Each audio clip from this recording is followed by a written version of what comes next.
ఒక ఊరిలో రాజు అనే వ్యక్తి ఉంటాడు. చాలా మంచివాడు. రాజు కష్టపడి పని చేసుకుంటూ బాగా చదువుకొని ఒక పెద్ద ఆఫీసర్ అవుతాడు. కష్టపడి ఎదిగాడు కాబట్టి రాజుకి కష్టం విలువ బాగా తెలుసు. తనకి వచ్చే జీతంలో 70% అడుక్కునే వారికి, అలాగే ఎవరు లేని వారికి తనే నీడగా అందరికి సహాయం చేసేవాడు. అయితే ఒకరోజు రాజు ఆఫీస్ నుంచి తిరిగి వస్తుండగా అతనికి ప్రమాదం జరుగుతుంది. అప్పుడు రాజు రోడ్డు పైన స్పృహ లేకుండా పడిపోయి చావు బతుకులో ఉంటాడు. అందరు రాజును చూసి వెళ్ళిపోతారే గాని రాజుని హాస్పిటల్కి తీసుకెళ్లరు.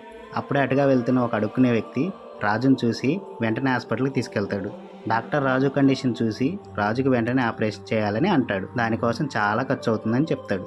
కానీ ఆ అడుక్కునే వ్యక్తి దగ్గర అంత డబ్బు ఉండదు. అప్పుడు ఆ అడుక్కునే వ్యక్తి తన తోటి అడుక్కునే వారికి రాజుగారికి ప్రమాదం జరిగిందని చెప్తాడు. అందరూ వెంటనే హాస్పిటల్కి వస్తారు. తలా వారి దగ్గర ఉన్న చిల్లర అలాగే ధనం ఇచ్చి వెంటనే డాక్టర్కి రాజుకి ఆపరేషన్ చేయండి అని చెప్తారు. డాక్టర్ వారందరి ప్రేమను చూసి రాజుకి ఆపరేషన్ చేసి అతన్ని బతికిస్తాడు. అప్పుడు డాక్టర్ రాజుకి ఇలా చెప్తాడు, నిన్ను బతికిచ్చింది నేను కాదు, ఈ రోడ్డు పైన ఉండేటి అడుక్కునే వారి ప్రేమ వల్లే నువ్వు బతికావని చెప్తాడు. అప్పుడు రాజు వారందరికీ చేతులు నమస్కరించి దండం పెట్టి ఎంతో సంతోషిస్తాడు. ఈ కథ మీకు నచ్చితే టేల్స్ విత్ చిన్న ఛానల్ సబ్స్క్రైబ్ చేసుకోండి.